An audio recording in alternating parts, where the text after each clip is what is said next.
value to my children's lives now that they're grown up? Be yourself, your true self, by following the formula. That's what it's for. If you are not being your true self, then who are they in a relationship with? Simple as that. Keep going. Everything will fall into place. Everything that is relevant and important in your life, every appointment you've made, every agreement that you've made will be kept if you just keep moving forward and allow your life to unfold in the perfect timing in which you have designed it. Allow yourself and your duty as a parent to be clear that the idea that you love them is already clear, but the ideas of how you express the concept of love may need to be brought into alignment. I'm not saying this is the case. I'm just talking generalities. The idea is that children are completely implicitly trusting of the parent, and they receive whatever they receive from the parent as if it were the perfect symbol or representation of the parent's love. Now, if the parent is sending negative ego belief systems down that avenue toward the child, then the child will start to interpret negative belief system ego structures as a symbol of love, and that will be the only symbol the child will know, and the only symbol the child will themselves be able to express in life until they get a handle on how to bring that back into alignment with symbols that are more positively representative of the underlying current of unconditional love that is always there. Does that make sense? It does. All right. Going further, you were talking about children being older souls that are coming here as the teachers. Yes, especially now in this day and age, many of the children being born on your planet and that have been being born now for about the last 20 years or so are, in a sense, not only a new generation, they are actually a different species. And it is representative of souls that have a lot of experience in many of them, that are cross-connecting to many different experiences in many different parallel realities. And by the genetic alteration that is happening within them as they restructure their embryonic bodies, they are creating a genetic structure that will give rise to a personality structure that will not forget as much of who they are as beings, as whole beings, as spirits. You are serving in the hybridization agenda by having donated genetic material. You're serving in the hybrid agenda by teaching the hybrid children some of the things they need to know when they come to live among humans on Earth. They are attempting to get your attention to understand the purpose that you are providing for the evolution of humanity in general, though there may be some specific messages from time to time. But they are also sending to us a technique for you that may put you in clearer touch with the communications from the mantis beings, and that is to draw them. And while you are drawing them, consider the drawing of them a type of meditation. And in that meditation, allow yourself to just open up to what you'll receive by looking at the drawing as you're creating it, and even looking at the drawing and meditating on it as you have finished the drawing. That's a technique that can work for you. I have 3 physical children right now. I know that they are hybridized. You're all hybridized. Yes, yeah.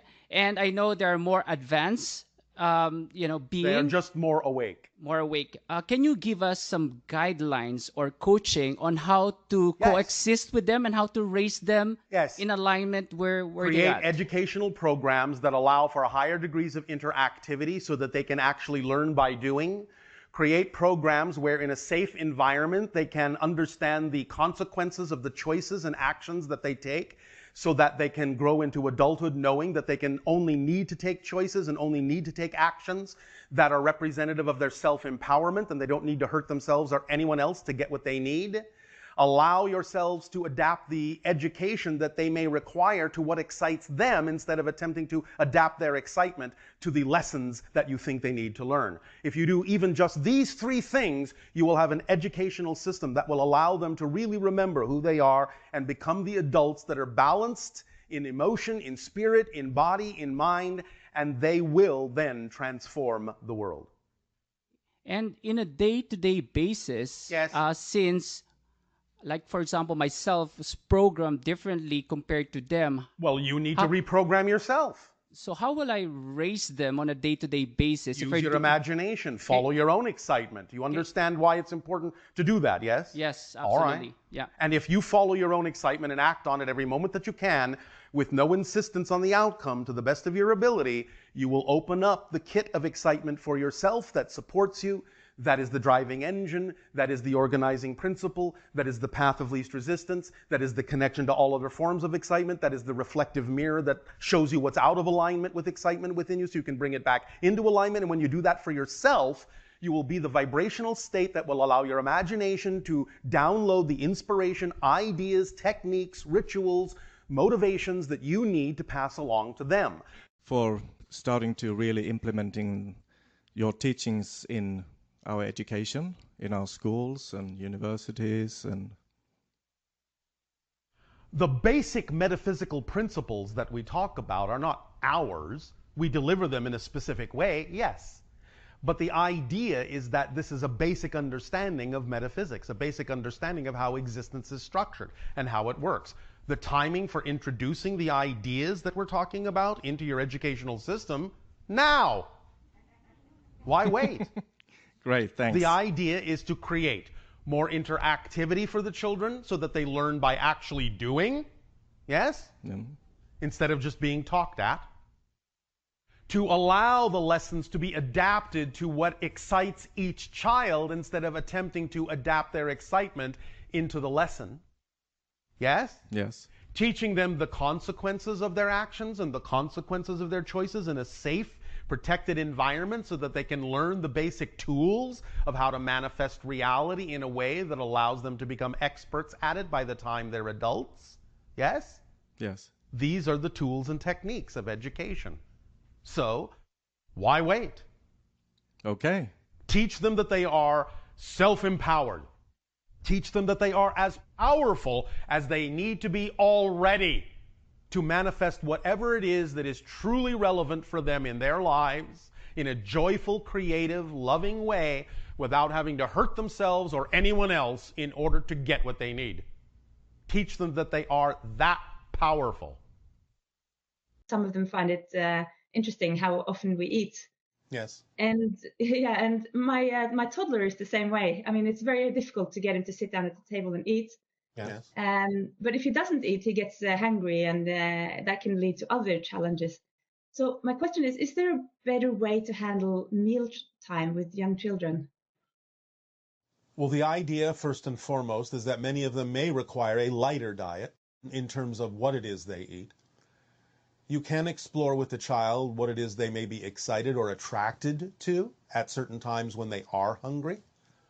The idea can be worked through in discussions, in conversations, and you can use your creative imagination to, shall we say, describe the different foods that probably are beneficial for them in ways that get them excited about them. You can make up stories about them in terms of what their abilities are, what they will give to the body, what they will allow the child to experience if they incorporate those substances in their body. Remember, the idea of teaching a child requires the parent and the teacher to be as creative and imaginative as a child in coming up with how to have a conversation that really gives the child an understanding from a different perspective about what certain foods will do for the child to help them thrive and sustain their viability in physical reality. So it's up to you to be creative with the stories about what the different foods will do. More of a guidance or an example when I see children that they are so exciting playing those violent games or watching even the Disney Channel where sometimes it doesn't seem to be very Turn positive. the issue around and start rewarding them for creating and constructing positive community rather than destruction. They are now being rewarded for creating destruction. Reward them for creating construction.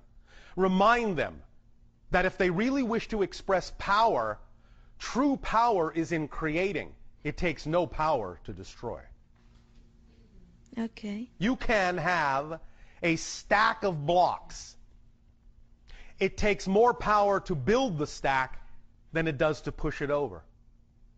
You understand? Yes. So you can begin to teach them and reinvent games that entrain them to understand that they will be more rewarded and more expansive in their abilities by being rewarded for creating and building connection and community than by destroying and disassembling.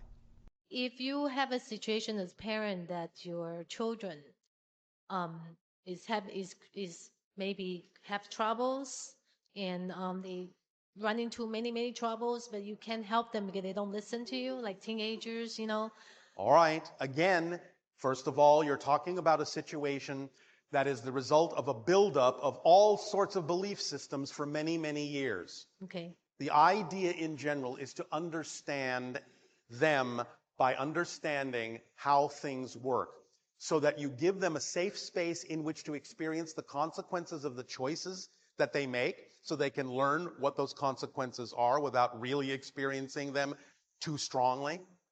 And you create interactivity in your imagination with them to allow them to understand they are as powerful already as they need to be to attract whatever they need in life without having to hurt themselves or anyone else in the process to do that. And you allow yourself to have the imagination as a parent and a teacher to design the lesson that you believe they need to learn in a way that adapts to their excitement, instead of trying to force their excitement to adapt to the lesson. Do you understand? Then they will want to learn. Then they will want to understand how to make choices in a positive and constructive way. But for years and years, your planet and your teaching system has taught them things that don't allow them to understand their connection to source, their self-empowerment, their freedom to choose, the consequences of choices, or the idea that they can live their excitement and learn everything they need to learn through the auspices of their excitement, instead of dampening their excitement to fit into a mold. So if your children hang out with kids that use drugs or something, you just kind of let them? It's the result of belief in disempowerment. Okay. Because remember, addiction of any kind, or attraction to addiction of any kind in the negative sense, is because you feel there is something missing within you that you are trying to either fill with something that never will fill it, or dull the sensation that you're missing something so that you don't have to pay attention to it. Because that's a scary place, and that's what a lot of your teenagers feel. And they don't understand what it is because they've never been taught how to connect to their own self-empowered connection. So how do we help them? You, as the parent and the teachers, have to have an understanding of how this works, as we've explained it, and you have to have the ability to create, with your imagination, dialogues and situations and circumstances for them that allow them to practice making choices and experiencing or understanding what those consequences are in a way that is safe for them before they actually do that out in what you call the real world. But you have to create those things for them as the parents and the teachers. But if they don't listen to you? Not now, no. But you have to be clever enough to figure a way around that, and one of the ways is what we suggest. You have to understand what excites them, and you have to speak to them in their own language of excitement, so that you are clever enough to adapt the lesson to their excitement. They may not even know what you're doing that, but you have to be the one that's imaginative and clever enough to know how to do it. Can we talk to them in the sleep, or, like... That's what, well, now see, you came up with that interesting imagination idea. Talk to them in their sleep. What's wrong with that? That came from your imagination. Okay. Thank you, Bashar. Thank you. And by the way, don't forget the unconditional love. Does that mean children have limiting beliefs and that's why they're abused? Or is there a different reason? Was it a choice by the soul to incarnate, to have particular experiences? Because how can a child who is still natural, still in touch with nature, have such negative belief systems? Well, first of all, there cannot be one general answer for this, because it depends upon the particular person and soul and the theme they are exploring. So there can be many reasons for those kinds of experiences. One reason can be that a soul might actually choose to have that experience because it might add to the overall collective experience of abuse and help it reach a point where your society will finally agree that such a thing should never happen again. So a soul might add to the pile of experiences, knowing that by doing so, you might reach a tipping point sooner that would allow your society to change and not have those experiences from that point forward. Other children might simply pick upon the belief systems of their parents and thus harbor limiting beliefs that come from their parents, because they may need to use those limiting beliefs to push against in order to transform negative experiences in their lives into more positive ones. by having chosen things to push against to propel them in a more positive direction. So again, you have to kind of take it on a case-by-case, person-by-person, child-by-child basis as to why they might be experiencing certain things, either of their choosing or from the belief systems that might be ensconced in their unconscious mind that they may have picked up from parents or society or schooling or friends that demonstrate that these things exist in your society, to give you an opportunity to see them more clearly and to decide what to do about changing those experiences on your planet in the future. No. Okay. Yes and no. Yes, in the sense that you create a sense of continuity to this concept called the past, and therefore you can use it in a variety of ways if you wish to help you move forward. That's viable. At the same time, it doesn't really exist. You have been taught to think that it does because of your space-time perspective and this idea called continuity that makes you think there is an actual linear connection between the past and the present, when there really isn't.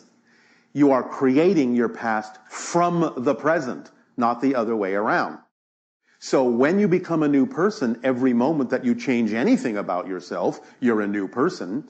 And that means you actually at that moment have a new past. The past you had to have had to make sense in space and time of how you became the person you now are. So the idea is that you're not actually creating things or holding on to things from the past, in a sense, technically speaking. But what you're doing every moment that you redefine yourself is you are including that concept over and over and over again, that something came from your childhood. But it didn't necessarily come from your childhood anymore, because you have been a new person and you're creating a new past that didn't necessarily have the experience you're talking about. So you don't have to keep connecting to it. Now, for some people on your planet, that's a lot to wrap their minds around, and they may not be able to do it that way. So there are other techniques, many other permission slips you can use, even using the idea that there is something that happened in childhood that is still causing trauma. Fine. You can go that route if you want, and there are many techniques to help you through it. But I'm just simply telling you mechanically what's actually happening is there's no such thing. What is the secret to a long-lasting marriage? Communication, clear communication, support, and allowing each being in the relationship to see reflections that will allow them to become more of who they truly are. Not any imposition of suppositions or insistences or assumptions about what they should be, but to allow them to become more of who they truly are. And that happens through support and clear communication, investigation of deep belief systems, why people choose to do what they choose to do, to understand each other and support each other in ways that allow each of the people in the relationship, again, as we said, to become more of who they truly are, to find their self-empowerment. Would you say that patience might have something to do with it? No patience is required.